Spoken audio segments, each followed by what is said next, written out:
Dave, what does your hoodie say? Oh, this one? Yeah, the one you're wearing.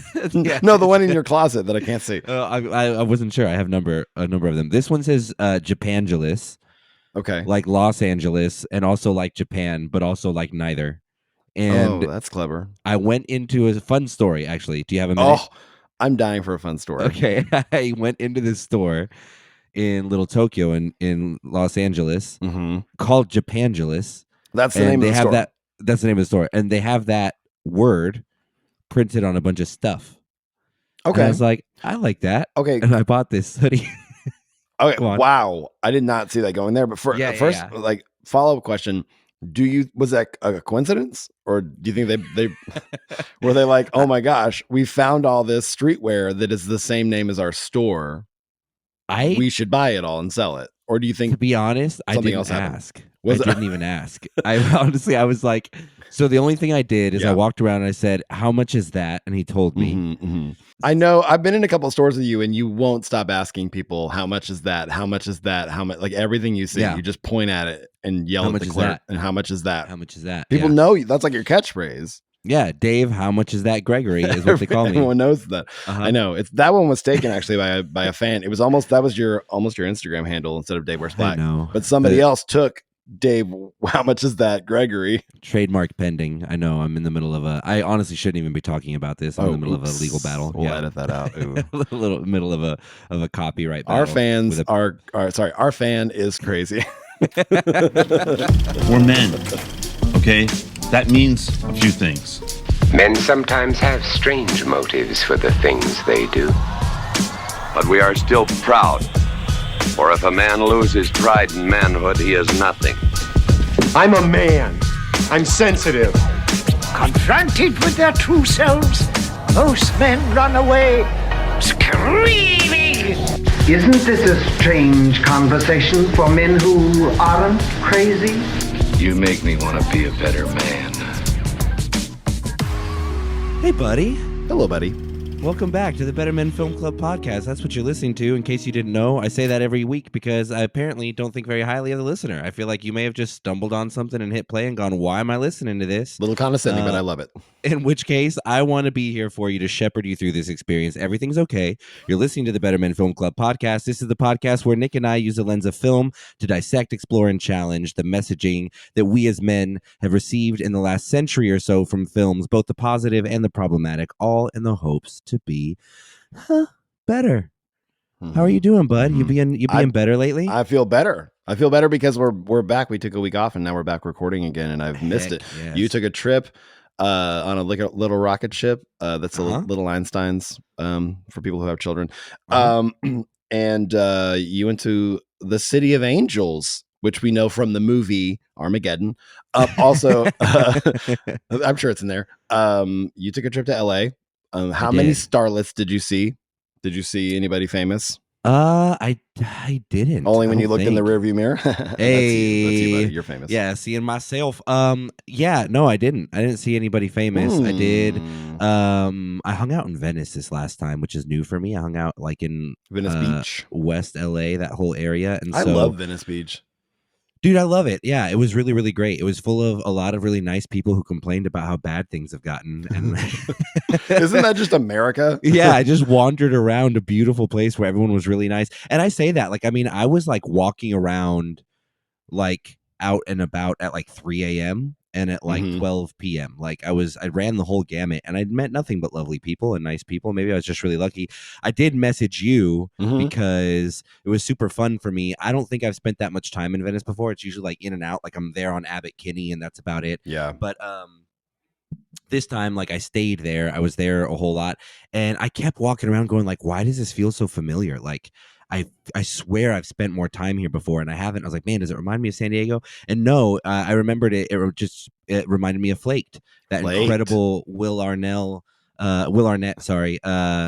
show on Netflix, which is like it. Literally, they shot the whole thing on like Abbot Kinney in like 3 square blocks. Yeah. And so walking around, I was like, oh, that's where his little furniture shop is, and that's where the little house is. Just like I don't know why that show is so good. I mean, it's a well constructed and written and acted show, but it feels so good. I don't know if people have seen the Will Arnett. It's a rare kind of dramedy take for Will Arnett, where he doesn't play a goofy character, he plays a grounded person.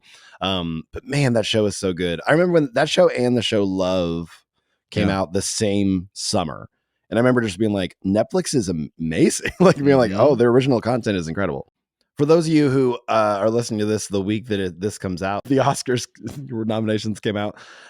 In last episode, I don't know if you remember, David Gregory, but I talked about how I was very excited and hopeful that Everything Everywhere All at Once would take over the Oscars, and it totally did. It got the most nominations out of everything. And then I wanted some Fraser action. I want Fraser rhymes with razor action, and I also got that. So Fraser was a shoe-in for me. I don't like. There's too much attention around him to not get a nomination. The Everything Everywhere All at Once thing worries me because oftentimes I feel like the Academy throws a bone to underdogs, to very diverse underdog movies, which I wouldn't even call that an underdog movie, but it's based on the track record, just based on the track record of the Academy. Sure. It's an underdog, and so it's like. It makes me more nervous that it got as many nominations as it did, because it's like, well, that's your consolation prize. We're not going to give it to you in any category, right? But look, you got the most nominations of anyone. Like, you were all around a pretty spectacular film, but you just got edged out in each category. You know what I mean? Like, that would make me really sad if that's what happens, because I'm with you. I want it to just clean up, but I want it to clean up.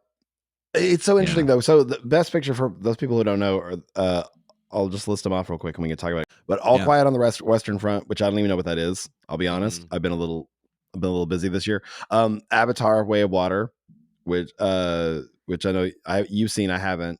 Banshees of Inisherin, Elvis, Everything Everywhere All at Once, The Fabelmans, Tar. Is that how you say it?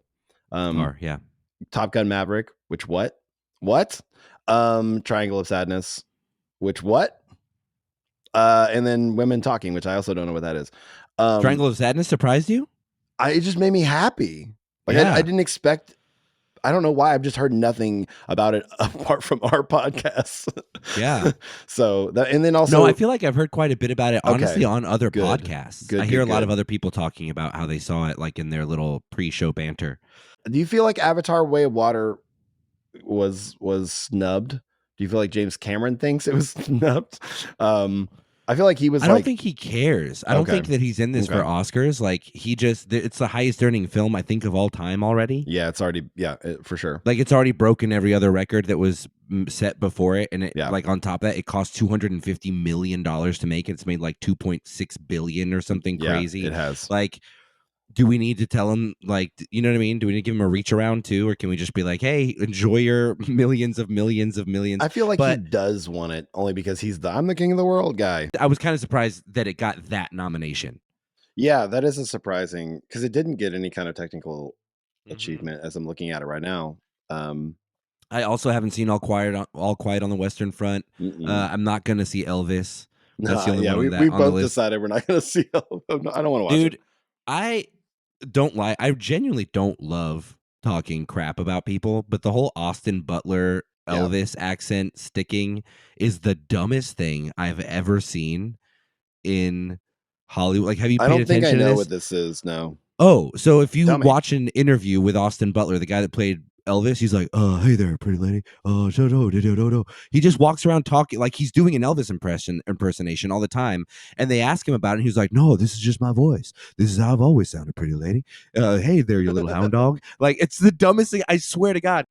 Okay, hey, Dave here, friends. I'm editing the podcast episode right now, and I'm about to go on a very long, very ill-advised rant about Austin Butler's voice changes. So instead of letting you listen to my just absurd impressions of an impression of an impression, I actually just went ahead and just pulled 2 clips so y'all could hear and weigh in on the buzz, the drama. Do you guys hear a change in his voice or not? This first clip is from an interview that he did in 2018 before he had begun filming on Elvis at all. I drove across town and I was really late to the meeting, but they waited.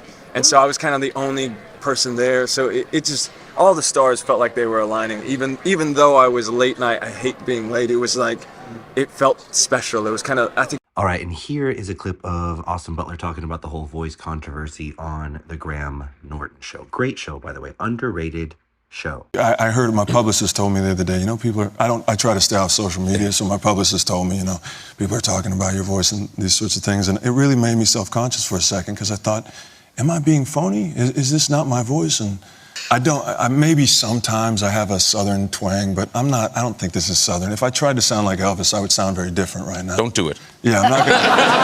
You have to pay extra for that. Look it up. Look up Austin Butler voice. If I needed before and another after. reason, here's It's I love insane. Well, just the fact that Tom Hanks looks insane in that movie, and he got a Razzie nomination for it. Yep.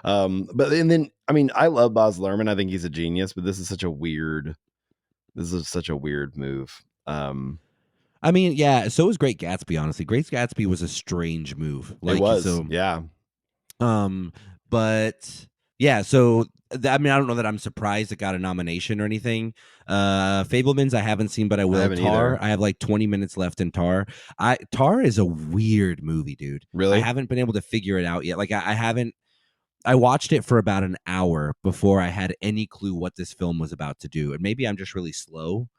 It's 2.5 hours long. Mm-hmm. So I'm 2 hours into it. Now I kind of see the direction that it's headed, mm-hmm. or kind of what's being said.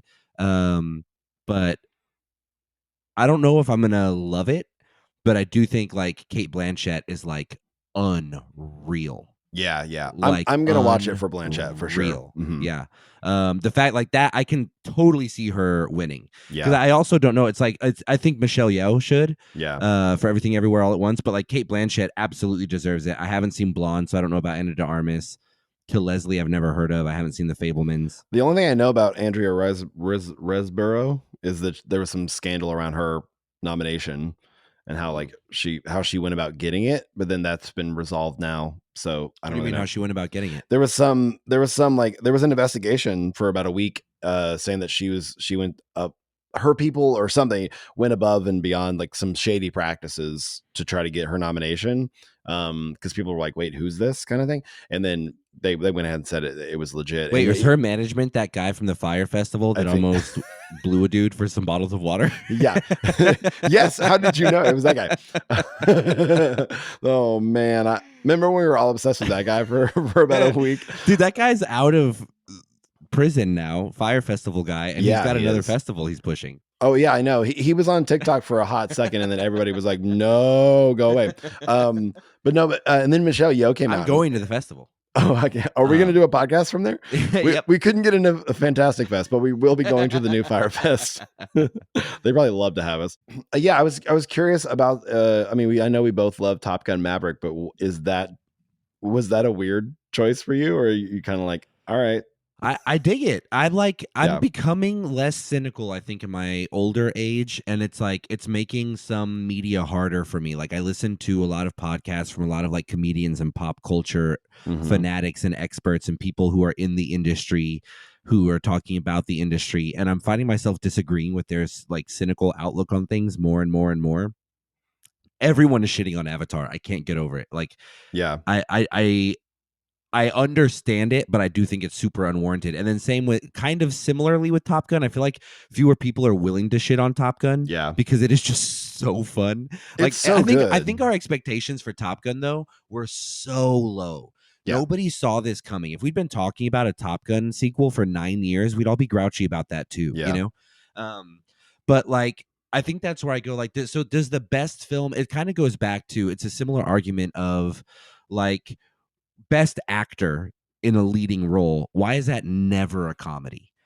Actors will tell you, dude, being funny and being good in a comedy role is freaking difficult. Yeah. And that category is completely overlooked. Yeah. And so now I feel like an idiot too, because I can't think of a good performance that would be considered more of a comedy or something that you could nominate someone for. But similarly to that, it's what do we it's such a subjective thing. The best picture, does that mean the highest brow picture, the most serious picture, the most plausible for a real life situation? Yeah. To be real and believable, because that's BS. There's all sorts of crazy Everything Everywhere All at Once gets nominated. Then why can't Top Gun?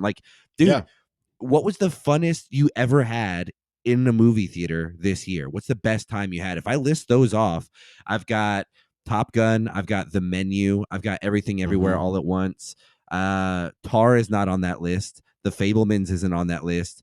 And honestly, even as amazing as Banshees was, that's not on the list. Like, there's so many other films that I Triangle left of Sadness was. I'm so Triangle of Sadness. I'm like, it's like I love so movies. much fun. Yeah, yes. I love Top Gun and Everything Everywhere. But made me love movies. Like even Triangle of Sadness, I was like, in The Menu. Yeah, you're right. I was just like, movies are amazing. Like what is happening right now? I mean, even really Bones and All to an extent. I was just like, what is? I've never seen anything like this. Yeah. No, it's wild. I think, dude, it was kind of a stacked year. The more we list some of these movies, it really was. Vengeance got nothing, and Vengeance got nothing. I thought like I don't see anything on this list that I would go like, well, Vengeance should have gotten a nod there. Like personally, if Glass Onion gets a nomination for adapted screenplay, yeah, I'm like, I don't know, dude. Vengeance was pretty freaking unbelievable. Like that was some of the best writing. Yeah, one of the best screenplays I've seen all did year. You see Emily the Criminal? No, I haven't. It's not like an outstanding film, but like Aubrey Plaza is amazing in it, and like I think enough people saw it where she'll get more roles like that. Between that and all I can think is Glass Onion. What's the show that she was in? White Lotus. White Lotus. I was like, the White Onion? That's not it. She's making her stances like, oh, she's gonna be a dramatic. Like, well, even like Black Bear, like she's been doing stuff where you're like, oh, she's dramatic. Like this Aubrey Plaza is hilarious and she can do comedy, but like she is a legitimate good dramatic actress. I would have liked to have seen her in there. I haven't seen a ton this year though, to be honest. I mean, most of the movies I saw was at Fantastic Fest in September. Yeah. That was so fun. I'm so bummed that I have to watch. I probably will watch Elvis because I'm a completionist and I want to watch all the nominated movies. I'll watch all the other ones, but I refuse. Fair. Not until that guy admits that he just wants to sound like Elvis for the rest of his life. Do you think Austin Butler's going to be one of those guys who like people? It's people are like, oh, remember Austin Butler? Like 10 years from now, he won't be a guy. He won't be a person who's working because it'll be so weird. That I don't know, dude. I don't want to say that I hope that's the case, but like it is weird. It's like when Madonna went to like London for 20 minutes and started speaking with a British accent. Yeah, like, dude, chill, Material Girl. Yeah, you're from Michigan. Best documentary feature. I really thought I haven't seen it yet, but I'm surprised that Stutz didn't get in there. Oh, I think Stutz was Stutz a little too late? Oh, maybe it was. Maybe it came out this year. I mean, I think it did. I think you thought I was gonna say Mr. Oregon. I mean, that would have been amazing. I really think it deserves it. I haven't seen any of these other docs. Though. I would honestly, if Mr. Oregon got nominated, I would have. Oh my God. I think I would have cried. I feel like I really do have like a deep connection to David Farrier. Dude, I liked him before that, but he was the guy that did Tickled, and he's on Dax's podcast, and he's fun and whimsical, and he's kind of quirky and wholesome. And then after Mr. Oregon, I was like, I feel a like heart connection with this person after what he went through, you know? It's unbelievable. Yeah, really.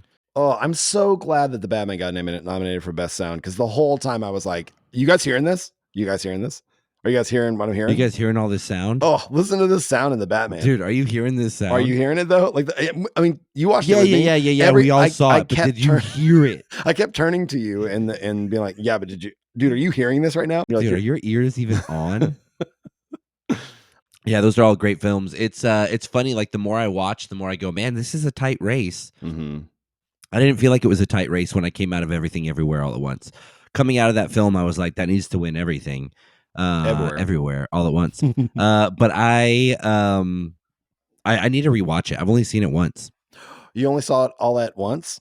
Hey. Oh, I've seen it Everything Everywhere all at thrice. Dude, you know what movie I think I need to add to my top 5? White Chicks. It keeps popping up, and every time I see it, I'm like, I think that's a perfect film. And I've never listed it out, is The Departed. I think The Departed is my Godfather. Like when people talk about The Godfather and all that, I'm like, yes, dude, Departed is a perfect film. I think it's one of the best performances we've ever gotten out of Leo, because it actually required some subtlety. It wasn't just him screaming at the camera for a minute. Like, not that his I'm not trying to be reductive of his performances, but like Django and Wolf of Wall Street, and so like there was no subtlety to those. It's like, hey, just do your Nick Cage impression. You know what I mean? Like dial it to 11. Departed was crazy. Matt Damon, one of his best performances. Mark Wahlberg. Mark Wahlberg, dude. Jack Nicholson being peak. Probably Jack the last Nicholson. good Jack being Nicholson more Jack Nicholson than here's Johnny shining Jack Nicholson could ever hope to be. Being more Jack Nicholson than as good as it gets Jack Nicholson. It's just like he's so good. They just don't stop having the mafia in Providence. I want to be a better actor. I'll do this movie. I'll be honest, I've only seen The Departed once, and it was when it came out, and I really want to revisit because I think you're right. I think it's incredible. I hear it referenced all the time, and every time it's referenced, I'm like, man, I need to see that again. Yeah, we were at a bar last night, this place called Cosmos here in Dallas, and they just show the walls are lined with VHS tapes, and they have a few TVs. Love it. And they're just showing different movies and stuff, and the Departed was on. I just stopped hanging out with people for like 45 minutes and just watched it on silent from across the bar. Like, it's so good. I don't know what I knock out of my top 5 for that one, but like it's a perfect film. It's a little cheesy at the end, but it's good. A movie that has kind of like a sister movie to that because it's Boston, that I think doesn't get enough talk is The Town. Have you seen The Town? The Town, I think The Town is great. It's a movie that when I hear it referenced or I hear clips from it on different movie podcasts or whatever, I'm like, man, The Town's great. John Hamm, underserved in that movie. He's amazing in that movie. Absolutely. Now John Hamm, who was in an Oscar nominated film with I guess The Town got nominated, but with Top Gun. That's right. I forgot about him in that. Yeah.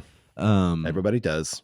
Yeah, The Town was great. I feel like the Boston mafia crime thriller is like our generation's like Goodfellas, Godfather, like how it was all about like the 20s, 30s, like coming up like that stuff for our parents, and for us we're like, nah, Boston's wild though, dude. Boston's wild. You look at Boston now. Ben Affleck alone is bringing that in. I mean, there was Gone Baby Gone, which I think is great. Affleck directed, and then also he did The Town. It's him and Jeremy Renner in The Town. Does Ben Affleck have a connection to Boston? No, it's never come up. I thought he was from like Kansas City or something. It's yeah. Affleck. I don't know. Dude, nothing.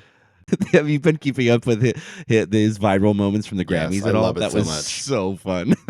I really enjoyed it because, like, how many times have you been out somewhere with a partner where you didn't want to go to that thing, but you're stuck at it because it's their thing, it's their office Christmas party, it's their family's holiday dinner, it's their whatever, and you're just like, I don't want to be, and like seeing something that simple and relatable and domestic play out on such a large scale, massive stage is so fun for me. I'm just really like, oh, they're normal. I know. It really does show that. Yeah. Those two beautiful narcissists. There's no way they're happy together, but maybe they are. It seems like he's found himself in a true actual Gone Girl situation where him and his wife are both terrible. Hopefully it's not an actual Jersey Girl situation. Oh, gosh. Does that mean that she's going to die? I haven't seen Jersey Girl in 15 years, but maybe it's an actual Geely situation. Let's hope. That relationship is better than that movie. Yeah. Well, speaking of actual real life situation where you have to get into, tell me more. You have to go to your spouse's holiday party or whatever. It like at the time of this recording, we are coming up on Valentine's Day, and I wanted to talk.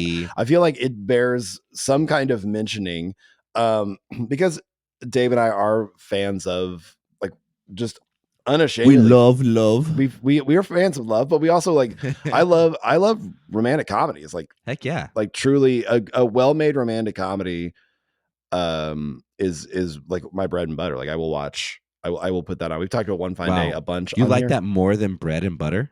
Yes. I don't need bread and butter if I have Sweet Home Alabama. I couldn't think of one. How to Lose a Guy in 10 Days. Failure to Launch. Yeah, How to Lose Hitch. Wow, you're nailing them. Just naming a bunch of not great ones. Yeah, the ones that are like decently a New Year's Eve, if you will. Any of those. But this is it's such an interesting thing because when I think about, I don't really like Valentine's Day as a whole, but I do love love. I do love romantic comedies, and I have even thinking back some certain life events that have happened in the last, like, honestly 6 weeks for me, where I've reconnected with somebody that I had a crush on in high school, and thinking about who I was back then. I'm probably the most influenced as a person, especially in my teenage years, by romantic comedies. Like, like specifically the Jerry Maguires and the Can't Hardly Waits and the 10 Things I Hate About You and the She's All That's, like these movies that came out in mid 90s for me. Like it was propaganda for me. Like I was like, I am a romantic. I am starting to like talk to girls for the first time. I want to be the big like romantic gesture guy. And I 100% watched Jerry Maguire. There was a girl that I was like, I was a secret boyfriend with, which wasn't a red flag at all. I met, she was like, "Would you want to be my secret boyfriend? I don't have another boyfriend, but you want to be my secret boyfriend?" Spoiler. Will you please not tell anyone that you're my boyfriend? Yeah, spoiler. She did have another boyfriend. It literally, like, there's a Mike Birbiglia one-man show about this, and it was me. I lived this. Wow. And anyway, I watched Jerry Maguire and called her house after I watched it and was just like, "I just need to tell you that I love you. And I'm always going to love you." And she was like, "I'm in the middle of dinner." like I don't know what you want from me. She was 14. I was 16. I was like, okay. So she was getting ready to date Leonardo DiCaprio. And hey, that's a topical joke. But there was a point where because Leo loves love, right? Yeah, he loves love. What did he tell Timothy Chalamet? Don't do Marvel movies and romantic comedies. No. No superheroes and no hard drugs. That's right. Well, for me, the hard drug was the romantic comedy. I mean, even though You've Got Mails and The One Fine Days and like those types of movies, I was so incredibly susceptible.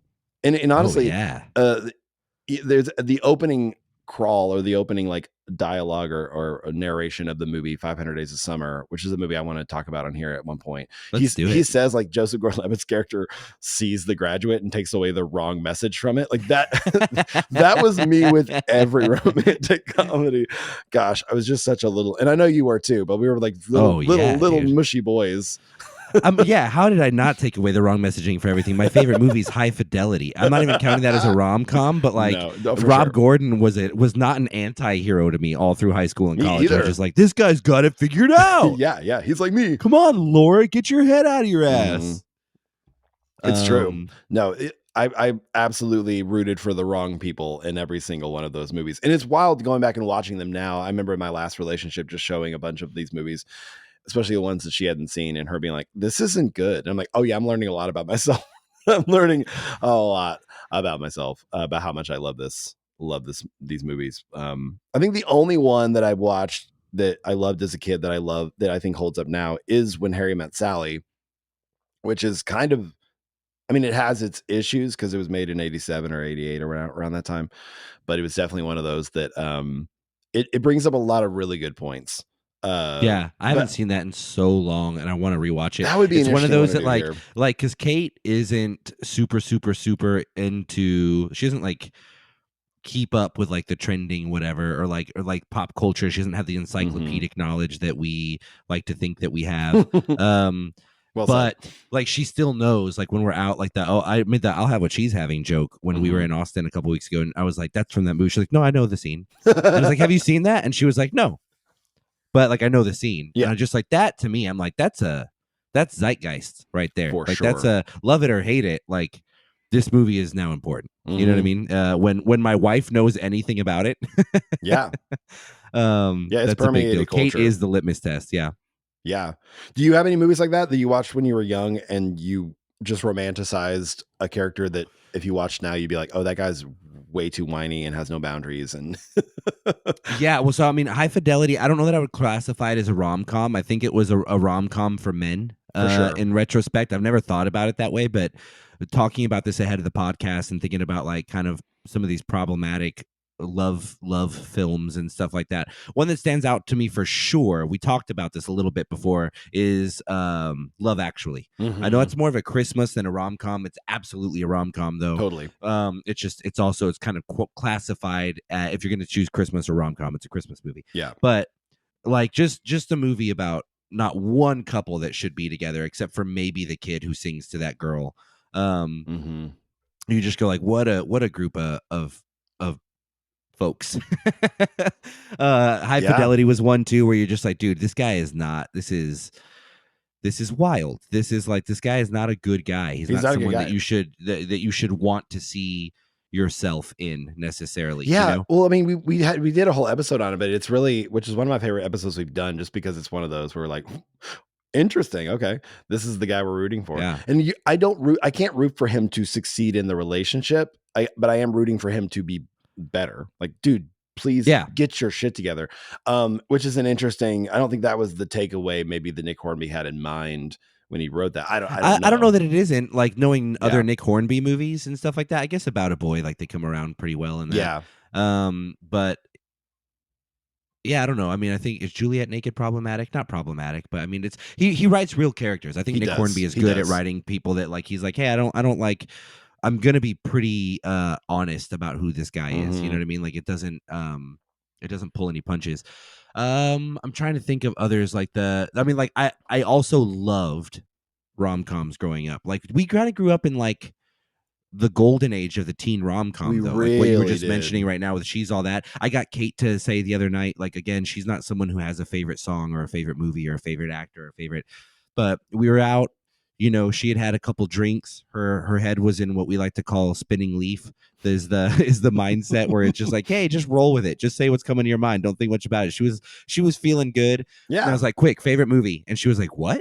Like, you've asked me this before. I was like, yeah, but right now, like, while your brain is like, you're not don't like thinking, don't think too much to speak. And she was like, oh, She's All That, which makes so much sense. And I'm just like, yeah, that's a perfect movie. It's like, so good. And those are like, that was the golden age of, like, I feel like Clueless kind of kicked it off. Totally. And then like 10 Things I Hate About You was kind of like the twilight of that little era where it was just like, dude, how many great, maybe Drive Me Crazy was the twilight.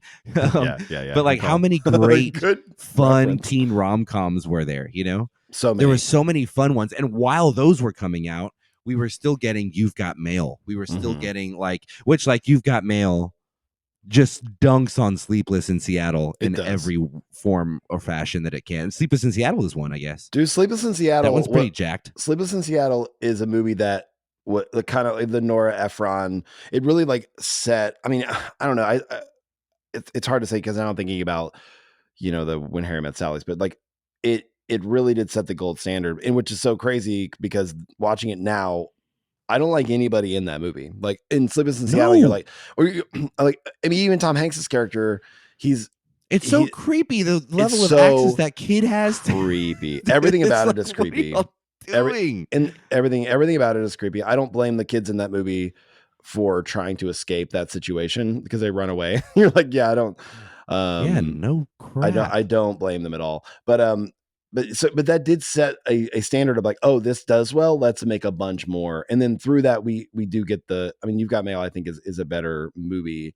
But even in that movie, like the takeaway is like, it's so funny, like to look back at it. It's all about the lens you look at through, because you could make You've Got Mail as like a scathing kind of thriller drama of this big chain bookstore eating up the little man, like, and you'd be like, oh, Tom Hanks is the bad guy, like he's awful, he's Jeff Bezos, and I didn't think about that. And he gets the girl, and he destroys her business, and we're all just like, oh, there's nothing he could do. I'm like, he absolutely could have saved her business, like, and he doesn't. He's just horny. He's just like, I don't know, I just want to. He just flirts with her. He just makes her think that she's not.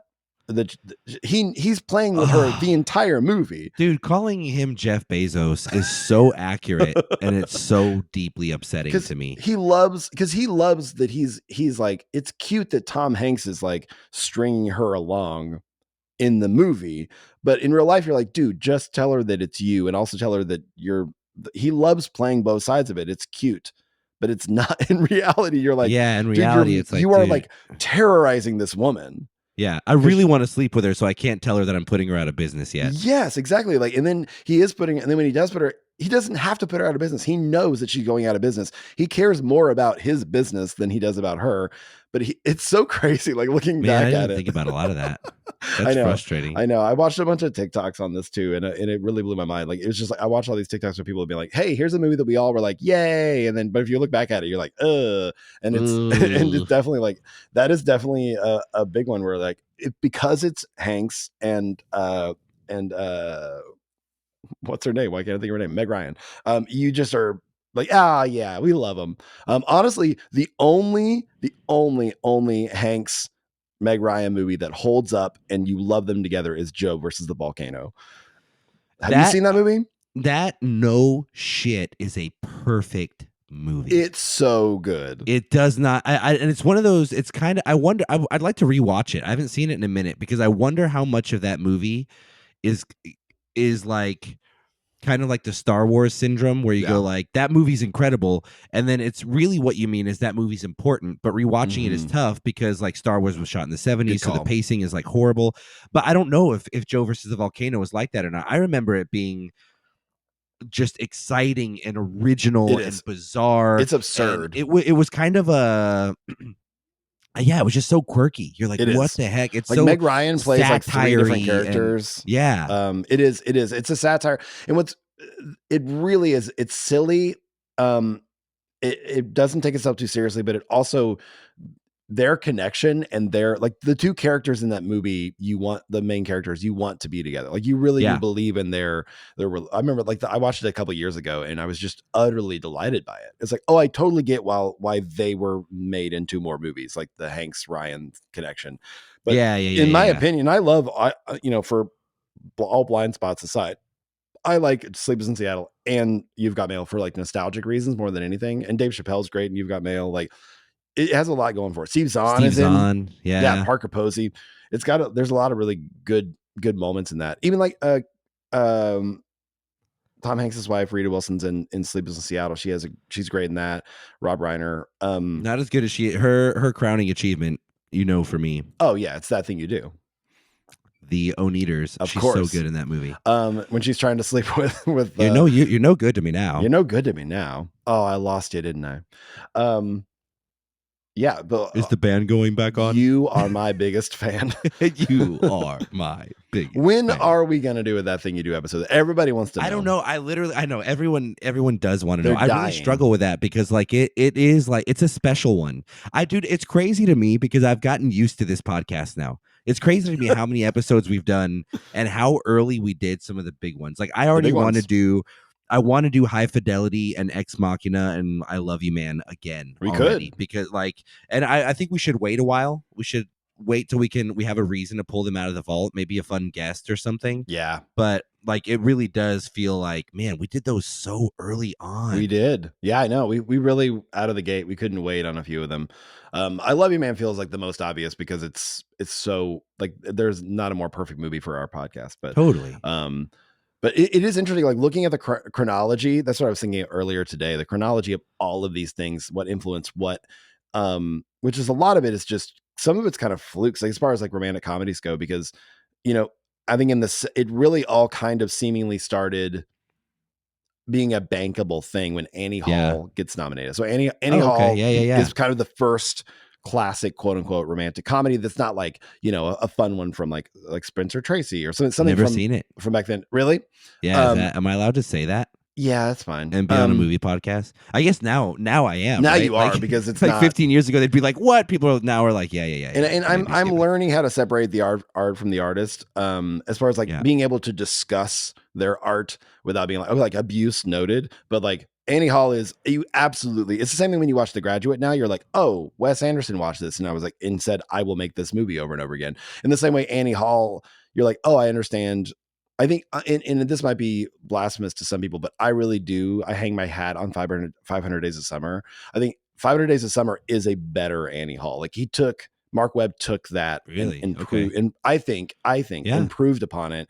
But it wouldn't be a thing if it wasn't for Annie Hall. But like Annie Hall came out, it was nominated for Oscars. It's one of the first comedies to ever get like a truly nominated for Best Picture. And it is a true comedy. There's no ifs, ands, or buts about it. Like that Annie Hall is a comedy straight up. And the fact that it was nominated mostly is because of Woody Allen was kind of seen as this guy who could kind of do both. He was this Greenwich Village kind of dude, and then Diane Keaton was seen as a serious actor, and she's in that. She's amazing. I mean, it's worth watching for her alone. I know like the character, like I know the outfit. You know what I mean? You know the outfit. Diane you know Keaton, it. Yeah, I know the outfit. I know what she looks but like. It's one of the first times that anybody ever like turned to camera in a scene and talked to the camera. Like he. Oh, really? It was he did so many things in that people had never seen before. Where he's literally like he's talking his eccentricities out loud on the street, and some lady just stops and says like, I think you have a good point there, and he's like, thank you for, like, it's just this, he is main character energy personified, and that had never really been done before in that Not style. At all, yeah. And so and a lot of that stuff has been done now like crazy. But so going from that, leading from that into the 80s, which we got a bunch of there was a lot of great teen rom-coms and stuff in the 80s, of course, like the 16 Candles and the Can't Buy Me Loves and like those types of movies where it's kind of fun. But like, yeah, I don't really think of romantic comedies in 80s being a thing. It really is, like you were saying, like early 90s. Like there was romance and there was comedy, but like this is the like, is a hot dog or a hamburger a sandwich argument. You know what I mean? Like, truly, this is that whole deal, because it's like, well, like we got to define our terms. What are we talking about here when we're talking about like these great rom-coms? It's tough. Yeah. For me, it is, at least. Like, I don't know. It's like, yeah, I don't always know how I'm supposed to define some of this stuff. You know? No, and some of it. You've said this several times where you're like, genre is dead now. Like Zennials and Gen Z, like they don't. I have said that. You actually have on this podcast several times. Famously. Okay. Oh, your words. Famously. but it is interesting to know. I think it is. And I think genre needs to die in general, because I think I understand how our human brains need to have things in sections and have things in categories to make sense. Like it's what our brains like to do. But I think a lot of times we stifle what things can be and what they are, because we're like, well, that's a romantic, like the reason that comedies aren't nominated for Oscars is like, well, that's a comedy, so how good can it be? And it's like, I mean, really good. I mean, there's some, I honestly like really good, man. I honestly would put This Is 40. I think that should acting wise and some of the technical achievement. I mean, writing wise. I think Funny People almost got there. Funny People was 30 minutes too long from the nomination deservedness. I know that you and I disagree a little bit on that, on like the length of it or the whatever, but like, anyway, it's great movie though, and really great, interesting like topics that it's covering. For sure. Like, you know what I mean? I think tonally that Funny People can't decide what it's doing, but I do enjoy every time it's on. I love watching it. Like I think it's such an interesting swing for Judd, and I love that he made that movie. But I mean, well, even speaking of separating the art from the artist, by the way, like that seems to be a lot of what Tar resonates or like plays with in a very, very, very like surprising way. Like I think they do a good, and again, this is not spoilery, but you know me well enough to know like I wouldn't say it even if it was too much, but like it has been really fun to get into going like, what the hell is this movie doing? And then as it unfolds a little bit, you go like, oh, I see what y'all did to me. You know what I mean? Like the way it implicates the viewer is really interesting. I've seen a lot of like parallels between that. People talk about parallels between that and Whiplash. Do you see that at all? Yes, I've got 20 minutes left. Okay, so I'm very curious to see like how they wrap it up. Does Miles Teller come out and play a drum solo like at the end? Like does he? Just he runs over Cate Blanchett and trying to get to a drum gig on time. Good. Okay, well, good. You don't need to watch it then. Sorry, shit. I just spoiled it. You just spoiled it. I said I never would. But leading into like the 90s, like getting into this, what we're talking about, like I think they see there's a resurgence post mid 90s, like your Tom Hanks, Meg Ryan stuff, like where there are a ton of movies like French Kiss, and like these movies are like people are making these like grown up romantic comedies. Yeah. And then the resurgence, like, oh, well, let's make if romantic comedies are everything, let's try to do the John Hughes thing. And so we start getting all of these because of Clueless. Clueless was the big one. because people started going, hey, let's turn Shakespeare into a rom-com for teenagers, or Jane Austen or any of that. Yeah, and here's the thing: I think it's a genius plan. Like that is a really cool. Like She's All That, the 10 Things I Hate About You, the there was a couple other ones. Whatever It Takes. There's like with James Franco and Shane West or whatever. Can't Hardly Wait. Can't Hardly Wait. Drive Me Crazy. And then you throw in like, I mean, around that same time in the 90s or whatever, there was the Dazed and Confused, there was the Empire Records, and then later on Never Been Kissed. That type of movie was doing really well. Like it really did. I mean, Reese Witherspoon and Drew Barrymore carried a lot of that stuff back then. And then they started, like, really interestingly enough, the romantic comedy started like melding with indie cinema, where you started getting like the movie Go. Do you remember that movie? Go? Yes, with Katie Holmes. Yeah. And which is kind of Tarantino-esque. It's drug trippy. And then you start melding it a little bit into, or the like, what's the Jawbreaker?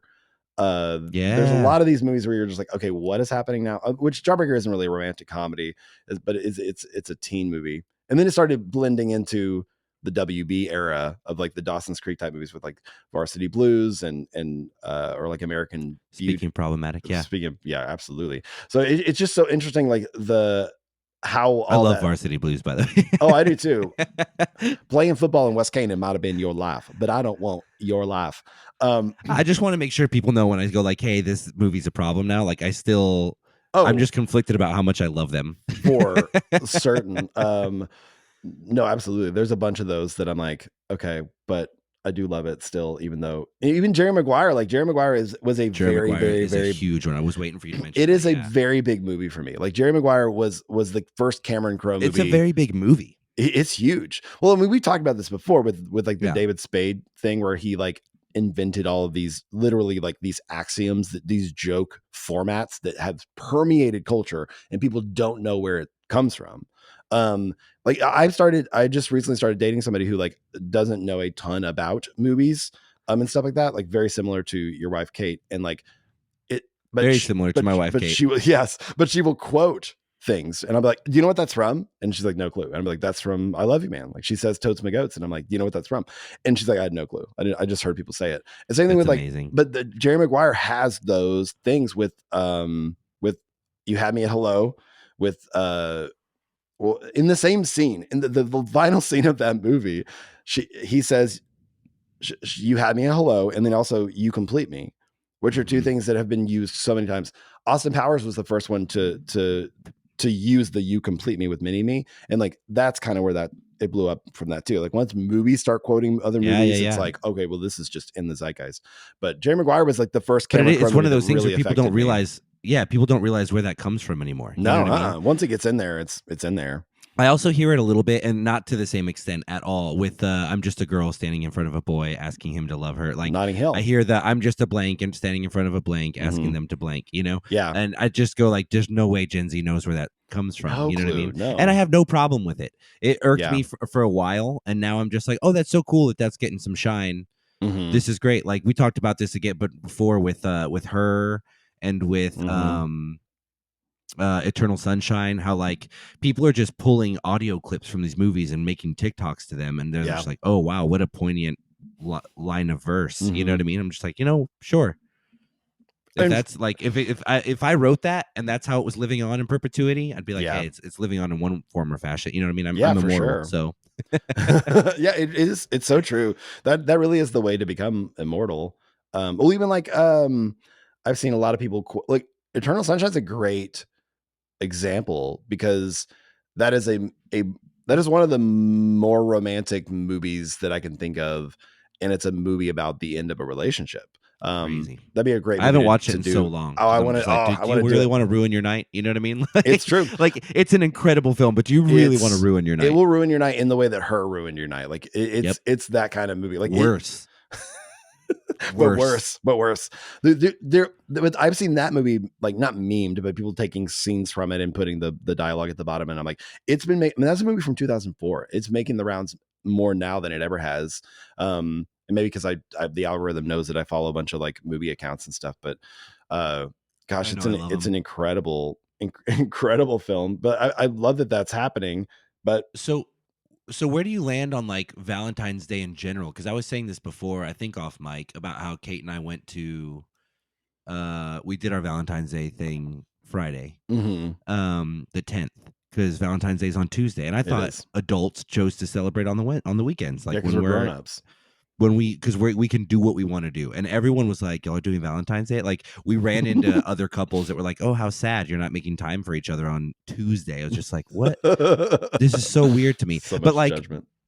where do you how do you feel like for two boys who grew up, men who grew up as boys who felt more comfortable in room full of women. Yes. Identified more with our friends' sisters and moms than we did with our friends a lot. Absolutely. You know what I mean? Mm-hmm. We're raised on rom-coms, and not even just rom-coms, but like movies like Little Women and like these films that like at younger, fairly formative ages, we were watching and really resonating strongly with these movies. Yeah. Like I love romantic movies with these grand gestures with this, even though I know that in Love Actually, the last scene where the guy's holding up the cue cards to his best friend's wife about how he's in love with her, even though I know that whole thing is bonkers, I'm like, my heart starts to race. You know what I mean? I'm like, this is horrible. This is unhealthy. These people are sick. It's just so sweet. Yeah. You know what I mean? So like, as being those guys, how do you feel about like Valentine's Day though? Like what's the I hate it. Okay, I hate it, or I don't hate it. It's just not a thing that resonates with me or that I think I need to do. But on the day, if I'm in a relationship specifically, I'm like, I'm gonna do something. Like and honestly, as cheesy as it sounds, I'm like, a day that encourages us to celebrate love, I'm a fan of, because ultimately I am a fan of love. I will get a little bit prickly about it. Like I have been prickly about it in the past. And honestly, you know what it stems from? And maybe this is relatable, but like on Valentine's Day, growing up in elementary school, everybody in our school, like the rich kids anyway, got like Valentine's bouquets and balloons and stuff from their parents. Because I'm in like 5th grade, right? So they would get called to the office, and they would go to the office, and they would come back to the class with like a big bouquet of like suckers and stuff. And like I never got that. Like I never got that. And I think that's when I really got my kind of like whatever the phrase is, like stuck in my craw, where I'm just like, ugh, this got is a bee in your bonnet. Stupid. I got a little bee in my bonnet going, buzz, hey, let me blow my nose again. Nobody loves I'm you. Sorry. Give me 1 second. I'm so sorry.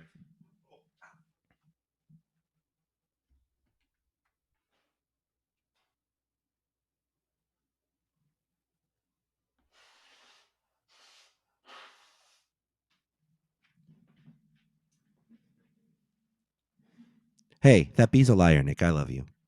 Oh, thank you. What'd you get me for Valentine's Day? This podcast. A discussion. No, and I'm with you on like I will do something. I think what I'm becoming less and less a fan of in film and in life is the grand gesture. Is the I was talking about this with Kate today. She went to the gym and then she had a phone call with a friend scheduled, and I was like, you know what, I really want to, the weather's perfect today, I want to go to our favorite cafe, get an oat milk cortado, and sit there and just talk for hours, and just like that which is like your love language, my happy space, totally know? But I know Kate is like, this just sounds like I'm bragging now. I'm like, why did I start telling the story? I know that Kate has stuff she wants to get done on the weekends, like Sunday especially. We were out late, which we normally aren't. You made the joke that we're like aging backwards. We're 36 and 34, and like Friday and Saturday night we got home at like 3:30, which is just wild. Like, it's just not ever, that just hasn't been like us, but it has been lately. And so I'm like, we've been out really late, we've been doing all this stuff, hanging out with friends, seeing people, all that kind of stuff, and I really just wanted to go have this time. But I know she wants to meal prep, so while she was at the gym, I skipped the gym today. I meal prepped for the week. I cleaned the house, I took out the trash, I sorted the recycling and took the bins out to the curb, because I always forget to do that and stresses us out in the morning. Separated out her aminos and her creatine and her pre-workout tomorrow, so she could go, like, I just did all that stuff so that we could go do what I wanted to do, which was sit and have a cortado and just be in the sun on this, like, one of the 8 nice weather days we get in Texas a year.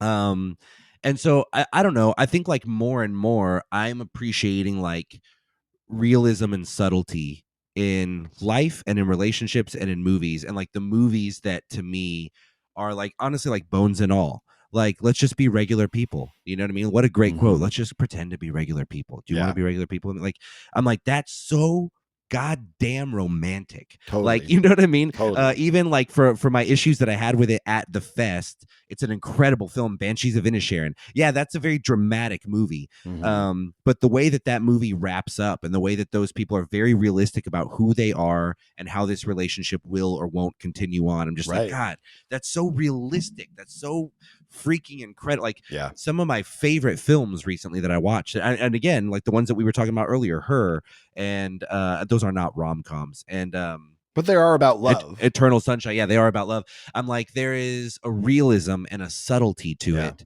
where you go like, so you said like, yeah, I will do something, and I'm like, yeah, I bet you will, but is it going to be like a boombox above my head thing? Because those moments are they there's a rush of blood to the head in that moment, you know what I mean? But I'm like realizing more and more, and maybe this is just my crippling like acts of service, love language, self, you know what I mean, that I'm just learning that about myself. But I don't know, like I'm finding it harder to find romantic comedies that I really resonate with, because by the end of it I'm like, this was stupid. Are you kidding me? They're not good for each other. That's wild. Like, he just flash mobbed her and she's gonna forget that he banged all her friends or something. She just had like a release of chemicals in her brain, and she's like, yeah. I mean, and it's everywhere. It's in Star Wars, dude. The fact that Kylo Ren and Rey kiss blows my mind to this day. I'm like, he murdered all your friends and has been murdering women and children for like 3 years in between movies here, including your father figure. Oh, and but his we're dad. like, literally, like, but we're connected through the Force. Like, I know. Stop. We Go didn't to need therapy, We didn't Rey. need this. We didn't need this. Your daddy issues are showing, Rey. Stop it. Yeah. Your abandonment for sure. issues are showing. For sure. Both of theirs. I know. It's I don't trauma know. bonding. Like Rey and Rey and Kylo Ren is trauma bonding for sure. Yeah, for real. It's a little too real, honestly. But yeah, so like, I'm not anti Valentine's Day. I'm anti Valentine's Day the movie. Yeah, me too. But I think I'm just becoming more and more like, a grand gesture is so easy to do. I know.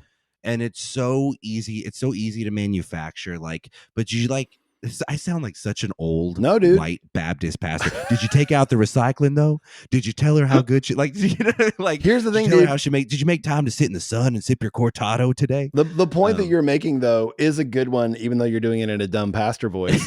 is like the older you get and the more you are in. I think the older in general you get, if you're paying attention, the biggest stuff is the little things. Like all I care about is, and I was talking about this with this person I just started dating, but like all we care about is the little things, like remembering, your order at a coffee shop and getting if you're going to the grocery store after work, getting their favorite snacks, or like remembering that tonight the show is on and you make sure that they are reminded that, hey, this starts at 8, or just a little, there's so many little things like that, or like making sure Kate has everything she needs so you guys can go and have like a fun, like worry-free, like little mini date later. Like that stuff goes so far, because relationships and love in general is made up of the little things. I heard one of my favorite things Conan O'Brien said once is like, when his Tonight Show run ended, he was like, I don't care about the big stuff. I care, like, my career is basically everything that I do, every little show that I do, every travel show, every tour I do is a tile on a floor. And all I care about at the end of my life is I want to look at this floor made up of all these little tiles and see, oh, wow, there is a little bit of me in every single tile on this floor. And I think about relationships in that way too. It's like every day is a tile, and like, did I show up the best that I could, even though, and it's not, is it perfect? Is like, is it me? Is it authentic? Is it, even if I'm grumpy in this moment, or I'm not actually my best self, or whatever that means. Yeah. It's true and it's honest, and I showed up real, and so did my person, and we were building this life together. We're tiling this floor together. Like, that's the stuff, man. Like I love when Heath Ledger comes out on the grandstands and sings, this love song at the end of 10 Things I Hate About You, to show his love to Julia Stiles. Like, I love it so much. But you know what else he did? He bought her the guitar that he notices that she's looking like. Thank you know what I mean? Dave like Gregory. That's like Thank a both you. thing. Did I steal your thunder? No, I'm so glad you said that though, because you're right. That's exactly it. That's why that say. one holds up. Absolutely, it does. And like, he remembers the guitar and he goes back and gets it for her. And like, that is more effective to me than I remember the scene where he's singing and dancing, but like that where he gets her the guitar, and that's what actually gets her, Yeah. Like, well, and to your point too, like the Jerry Maguire, all he does is grandstand, and all he does is fall short, like, and not show up IRL. And honestly, as much as I love that movie, and it really did affect a lot of people, myself included, like, I think it's a well-made movie. I just think the things that it's saying is not great. Because the thing that makes Jerry Maguire realize that he wants to be married at the end of that movie is he sees Cuba Gooding Jr. and Regina King's characters love on each other, and he's like, oh, I want this. This is what I want. Like, I don't want to die alone. I'm like, and that's not really like, that's not a good reason to be with somebody. Like, he doesn't see Dorothy. He doesn't see Renee Zellweger's character in the movie. He sees, oh, I don't want to be alone. And he's freaked out at the beginning because he's told that he can't be alone. And so he's a narcissist.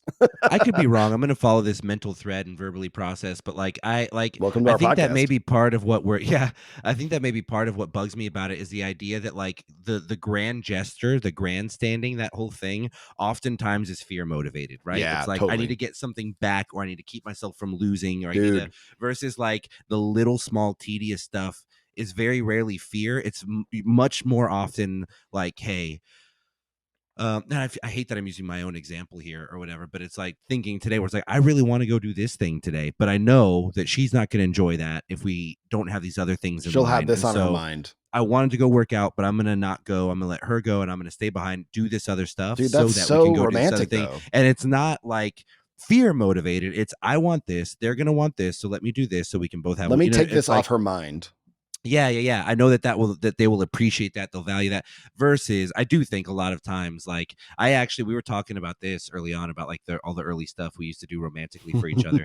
Kate and I had been dating for like a week or two. And we met like headed into a summer, and she was about to go do like summer abroad in Thailand as an education major, teaching kids English. And I was like, dude, I just met this girl. She's going to be gone for like 4 weeks. This is not good.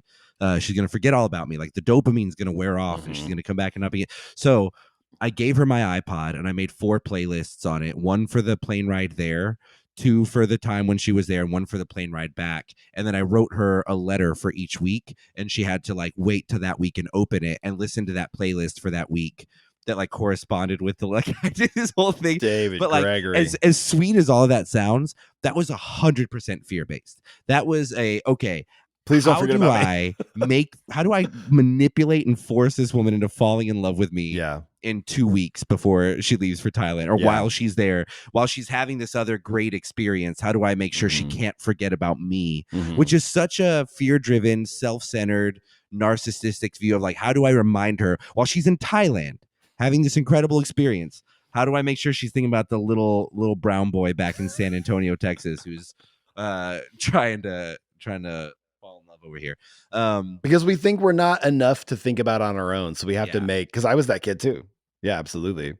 But so it feels the grand gestures feel so good, but I go like, how often are they actually like motivated by something healthy? You know, I'm not saying they can't be, but I don't think it's very often. But I think that's true. I think everybody has that though. It's like, oh, well, this is because, the whole idea that there's no altruistic act. It's like you get good feelings when you help other people. Like that is how evolution keeps us doing good things for other people. It feels good to have sex, so we will keep making people. You know what I mean? We will keep the species going forward. I think it's okay to be like, I did this for you. I also hope that you think about me when you listen to this. Oh, dude, I bought Kate a shirt at this Japangelis place that I was at in Los Angeles. I'm meaning to ask you about that. Anyway, go ahead. And I bought her a hat. Sorry, and like, it's so obviously something I did for myself, and the good feeling I get when I buy things people, because I love gift giving. And she's been looking for a cool hat. She's half Japanese. This was a cool brand. It was the color scheme she's been looking for. Like, oh, this is like a cool, unique. You just don't wear the same Nike hat everyone else is wearing. And I bought it for her, and I went back to my hotel room in Venice, and I called her and I said, do you want to know what I just got you? And I sent her a picture of it. And I was like, I delivered the news in the best way possible for me to get my dopamine hit ASAP. Like, it was so selfish. And that's how I always am with that stuff. I can't keep it to myself. But I mean, a little bit, because I go like, what would have been like nicer would have been for me to like prepare it in a nice way, present it to her, bring it home, give her something to open, but like, hey, this is just so you know, I was thinking of you, versus be like, hey, look what I did. I did that right now. Anyway, it's here with me in Venice. You can't wear it for a week. Okay, bye. Like, you know what I mean? I just needed my fix right then. But also, you knew that she was going to be excited about it too, though. There has to be part of that in there. No, no, for sure. Yeah, I'm definitely not trying to say it's like it's not. The two aren't mutually exclusive in terms of are we doing this for us or for them? But I do think that more often than not, the thing that sells in a movie is the you had me at hello, the you complete me, the I'm just a girl standing in front of a boy, the boombox above the head. Yes, like these moments are like, oh my god, we have been striving for that moment through our entire young adult and adolescent love lives. And then you get to your mid-30s and you start realizing like, man, I actually just want someone who's gonna like meal prep for me and sort the recycling while I'm at the gym so that I can enjoy a coffee today on my like one day off. You know, it's like I don't like keep your boombox, which honestly is why I like the This Is 40 like the relationship with Pete and Debbie, because they have that, and that's all that like Debbie is asking Pete for basically is like, hey, just like why are you always disappearing? Like, come back to the family. In Knocked Up, she literally says like, I want to go to Spider-Man 3 with you. Like, I just want you to want me around. Dude, I have not watched Knocked Up in a long time. It's a little goofier than the movies I watch on a regular basis. Yeah. But on TikTok, I started seeing just their scenes, the Paul Rudd and Leslie Mann scenes. And I forget how good they are. I forget what sparked This Is 40. And it made me so excited for This Is 50. Yeah. It's just like that. That was such a good call to call out This Is 40, because it is like one of the rom-coms where you're like, dude, this is as real as it gets without being like a marriage story or something where you're like, and we're going to ruin your night. Like, you're like, no, it's like we can be realistic and there can be difficult moments and it can still be really endearing and really positive, really hopeful. You know, that's so good. You know what, when you said fear-based, like I've never admitted this out loud, but I'll talk about it here because my marriage is over. So who cares? Don't get sad. It ended a long time ago, but 100%. So I was a kid. I broke up with my girlfriend who it absolutely should have happened. Like, I was not I shouldn't have been dating her specifically. She deserved better than me, I'll be honest.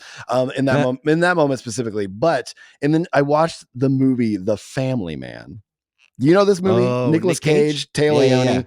And it's essentially like a like fucked up Back to the Future type it really like is romantic dramedy about a guy who like gets what he thinks he wants, and then but he doesn't. So he's like this family man who whatever, like he has to do like make breakfast for the kids and do all the annoying stuff, but then he gets this Christmas wish granted by Don Cheadle, where he doesn't have to where he gets to be a successful, he doesn't get married, he doesn't meet the girl at the airport, which is Taylor Leone, and instead he goes and ditches her and becomes a very successful businessman. And so he has like it's kind of a sliding door situation where he's like, but then he somehow has the memory or something of the older version of him that whatever, I don't know what it was. Anyway, basically that movie messed me up. And I was like, I think I made a huge mistake, because it's all about regret. And I was worried that I messed up my perfect love story because I was being selfish for breaking up with my girlfriend, or actually made her break up with me, which is because I was a coward. But I was just a dick to her until she broke up with me. And I was like, yay, I didn't have to I didn't have to do a hard thing. Yeah, I didn't have to do a hard thing. But and so I remember like watching that. Son of a bitch, Nick. I was, and I watched that movie. And then went up to her work and was like, "Can I see you tonight? Like after work's over or whatever." And she's just like annoyed by me. And like I basically get back together with her because of that. And then we get married and have kids and all the things. But like 100%, dude. Like, and it's not just because of that, but I think that made me. It was a fear-based decision. That's what I'm saying. Like, I am susceptible to this stuff. But we all are. Yeah. But that was such a fear-based decision. And I really was. And so much of my decisions romantically have been like, oh no, what if I lose this person? And it's really what I want later on. I don't know what I want now, but what if I don't want anybody else to have them? Am I going to see them later in life and be like, oh no, like it's trying to minimize regret and minimize like discomfort or whatever, which is such a bad, that you shouldn't be with somebody because of that. Dude, that was our decision not to have kids. Like we wrestled with that for a couple of years, primarily. And it finally got to a point where we were like, we know that we could have kids and enjoy it, you know? Yeah. It's not that we like are vehemently opposed to it. That's why it was a difficult decision. But we realized that all of the columns in the pros column for us were fear-based. All the reasons why we wanted to have kids, it was well, what happens when we get older? What if we feel like we missed out on a certain experience? What if, like, who will we hang out with, or what will our lives be like, or what will our blah? It was like, if we do this thing, it will give us purpose, or it will save us from regret, maybe, or it will, you know what I mean? And it was like, wait, stop. Do we want this? Do we want a child? Do we want to make a child? Yeah. And have a child that way, like that medium? We still talk about adoption often and stuff like that. And it was like, no, we don't. For whatever reasons, they change. You know what I mean? Like, there's a number of them, and sometimes others are at the forefront. But it's like, well, but I do worry that if we don't, that was the point every single time. And it's like, we do that with relationships too. It's like, well, oh no, stop. Does this person, like, are you jazzed about living life with this person? Are you excited to do like the work with them? Are you excited? Is this like I prefer my life with this person in every way than without them? Or is it no, but I'm worried that this is as good as it gets? And like, what if I don't? You know what I mean? What if I don't find this again? If it's not, this isn't great, but it's better than nothing. Or this isn't, like, you know what I mean? Like, how often we do that stuff, we settle because you just don't know. It's like this whole let's make a deal thing, right? Like, I don't know what's behind door number 3. I don't know what's in that briefcase, but like, I know this one's fine. Yeah. It's like, and yeah, I think we make a lot of like, anyway, that's just a new thought to me, though. The idea that like the grand gesture, the grandstand, like, are those things, not that they can't be sincere, but I feel like oftentimes those are motivated by fear-based motivators. Well, I know the thing that changed for me with all that is I put to bed the notion that there is just one person for everybody. Like, as soon as I did that, I was like, I can't miss out on what's like for me. Like, I can't. Why's it got to be bed, Nick? Why'd you have to sleep with the notion, huh? Because that is how that's just how Nicky do. That's how I roll. We all know that I don't truly wrestle with something unless I dig it down. What am I saying? It's 9:00. So, but it really did. Once I was like, oh, I really don't believe in the notion of the one true person for you. Yeah. Because I've had multiple people in my life, both platonic and romantic, that I would consider to be like soulmate type kindred spirits, that I'm like, oh, I'm so glad that I went through this with them. And I've learned so much about myself through them. And I don't see it as like the one end all be all. And as soon as I put that to bed, I really honestly, truly was like, I don't do things out of fear. I trust my gut more than anything, and build relationships on that. And also know, like, I went through a pretty horrendous emotional breakup in the last year. And for me, the biggest lesson from that was, just because it ended doesn't mean that it was a waste of time. And learning that, like, the ending of that relationship was just as beautiful as the highest highs of that relationship, and had just as much to teach me. And so, kind of putting, like, I became less fearful about, like, oh no, what if I miss out on, like, am I going to sit around and just pine after that one person because at one point I thought that person was my soulmate? No, they were kindred spirits for me, for who I was in that time that I was with them. And going forward, and there might be a few, and some of them might be romantic and some of them might be platonic, some maybe a little bit of both. Like, just learning that we are way more nuanced than we allow ourselves to be. And it's not quite like, if you can't be with the one you love the one you're with, but it's not far from it, where you're like, I think statistically there are people, there's 100,000 people in this country that we could conceivably have like a long-term healthy, happy relationship with, depending on where we are in life. And learning that, and be like, okay, well then when you find somebody who you truly are like, this is who I want to like dig in the foxhole with and do life with, I think that's okay. You're not missing out on something because you're like, maybe there's something better around the corner. I think that's where we really screw ourselves. No, absolutely. It's the there is a an old test. I can't think if we talked about it on this or not. There was an old study that was done with these works of art where they bring in two groups of people. The first group of people, they tell you, hey, we're about to show you these priceless works of art. No one else has gotten to see these. These things are worth like hundreds of thousands of dollars. Like, this is literally priceless. Blah, blah, blah. They show them the art. And then at the end, they go, hey, surprise, we're going to gift you one of these things. You don't get to choose which one, but we're going to gift you one of these priceless works of art. They're like, okay, great, thanks. The second group, they come in, they do the exact same thing, but they go, we're going to let you pick out your which piece you want. And they get to pick this priceless, quote unquote, work of art. Then they followed up with these people years later to see, hey, how happy are you with the art that you got? And the people that didn't have a choice, the people who were just given something and told that it was high value, were like, are you kidding me? Like, I love it. It's like the centerpiece to our home. Like, we feel so lucky. We blah, blah, blah. The people who got to choose, there was a huge rate of dissatisfaction, regret, essentially, that they wishing that they had chosen a different piece. I wish I hadn't chosen that one. I wish I had chosen this one. And I do think that there is something to that notion of like the one that like you're talking about that makes us very dissatisfied, or it makes you feel like, well, this isn't like, I've been watching the crazy movies with the big grand gestures and stuff like that, and that's what it's supposed to be like, and this is tough right now, and so I don't think you're the one for me. And I honestly believe that like deep down 90% of us that are doing that don't buy into that bullshit, but it's an easy excuse. You're not my person. I can't stand the my person phrase. Oh, I found my person. You're not my, shut up. You sound like a bad Dr. Seuss book. I can't stand that idea of like the having one person thing. And I know that people use that device in other ways or whatever, but yeah, versus saying like, when you tell someone like, hey, you could be happy with a lot of people. Like, most of us, there's probably like a couple 100 million people on the planet we could be really freaking happy with for the rest of our lives as partners. And that could, and that would look entirely different with each of those people. And that puts you in a mindset where you go like, hey, am I like, is this perfect what I have with this person? No. Am I happy with them? Yeah. Could I be happy with someone else? Yeah. But like, do I want to put in the work with this person, or do I want to put in the work with someone else? That's a very real question. You know what I mean? Like, no, I want to stick it out with this person. I'm going to put in the work with someone, and I want to put in the work with this person. And there, and sometimes that answer might be no. It might be like, no, honestly, I think I could be happy with a lot of people, and there's more that's making me unhappy or unsatisfied or feeling unsafe than there is in the pros column for me right now. So deuces. But that idea of like the one, I feel like it opens us up to this regret or this like, you know what I mean? Our generation especially, man, I hate shitting on the millennial generation, but the generation that cannot commit to plans because we may, what if something better comes along? Something, absolutely. That's super tough. And I think, so anyway, these movies, they perpetuate that for us, you know, like in a way that This Is 40 does not.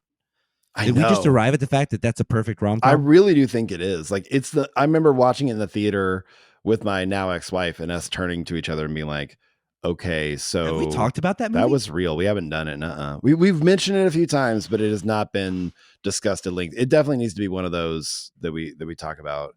We should do that soon. That's an incredible film. It's so good. Did we just go too deep with the Apatow talk early on? Is that why we strayed away from that? I think so. We did a lot, we did a lot of Judd. That's funny. But I really do like whether you leave the center. Maude is a great actor. She's better than a lot of people realize. At home, they're the bosses. But at work, I'm the boss. I really do like. I think if we have a shot at getting Judd on this podcast, it would be because we talk about that movie, because he talks about how that movie is. Once he was done with that, he was like, I don't really know what else to have to say. And then that's why This Is 50 kind of came up, and he had some more ideas. But you know, obviously with the bubble, he ran out of ideas. It's okay. We'll blame that one. We'll blame that one on COVID. Bubble. We'll blame that on COVID. It's fine. The bubble on the bubble. Yeah, we'll blame it.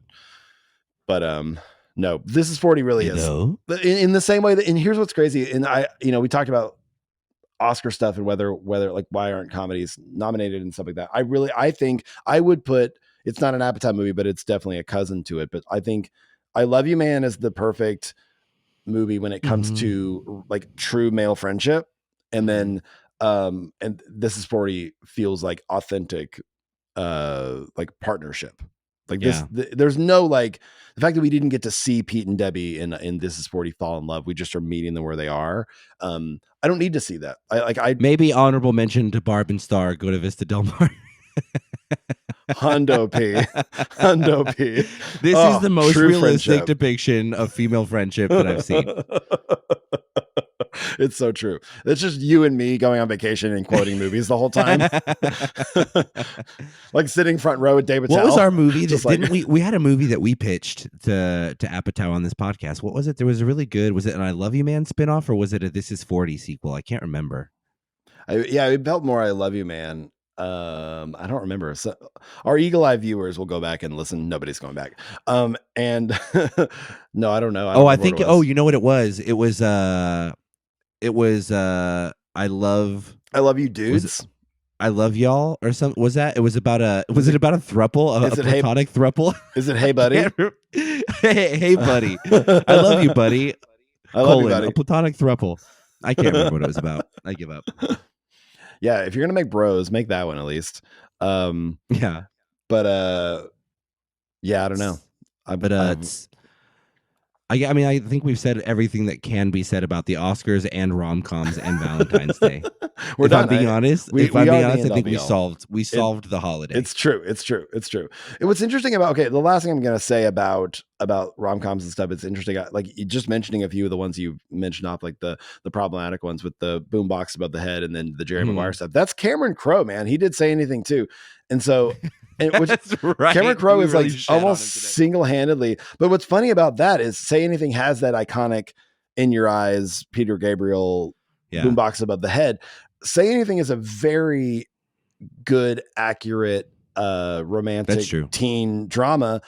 In the rare one in which I believe the guy is actually better than the girl in it. Like I think he deserves better than what he gets, but it feels like because he's Cusack and he's very like optimistic, which we don't get to see that a lot in Cusack, but he's very much like, he is very much Cameron Crowe. He is very much just like, I think it's going to be okay. And like, what if we like go after our dreams? And like, I think you can do whatever you want. He's an Enneagram too, to the greatest extent, where he doesn't believe in himself, but he believes in everybody else around him. But so it's very realistic in that way, but also it's given us one of the, like, the most iconic, like, you don't love a person unless he really set a lot of 80s dudes up to fail, for real, by doing that. But anyway, as we wrap up here, do you have anything else you want to say, or do you want me to start doing some housekeeping? I want you to keep the damn house, my guy. I will keep the damn house. Follow us everywhere if you want to go on Instagram, TikTok, all the things. He is Dave Wears Black. He is there. He is that everywhere.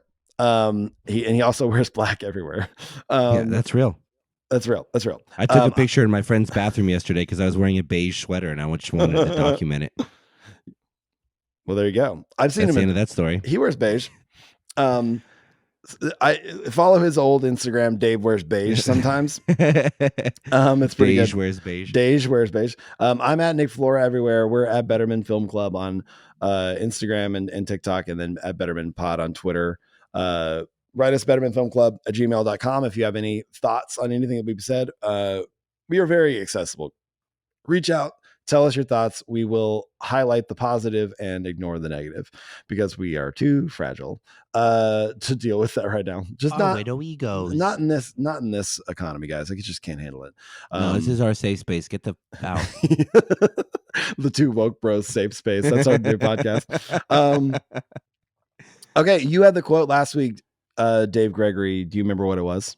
Do I ever? Yeah, it was, something, Yudovich? This might just be my masterpiece. The very last line spoken in the film by Lieutenant Aldo Raine, played by Brad Pitt in Inglourious Basterds, TERDS. After I told you what that was from last week, you reminded me that's the second time in 35 episodes that I've quoted that movie at the end of one of these. It's true. We were talking. I can't remember what we were talking about. We talked a lot of Brad Pitt, and I wanted to throw a Brad Pitt line in there. Did. And I think that's one of his best lines. Easily. Either that one, or Once Upon a Time in Hollywood, when he says, "Don't cry in front of the Mexicans," or top three. We'll give it a top three. He thinks it's a Schwinn. From Burn After Reading. Yeah, Burn After Reading. You got a quote for us this week? I do. We're going to end on this. Nobody thinks it will work, do they? No. You just described every great success story.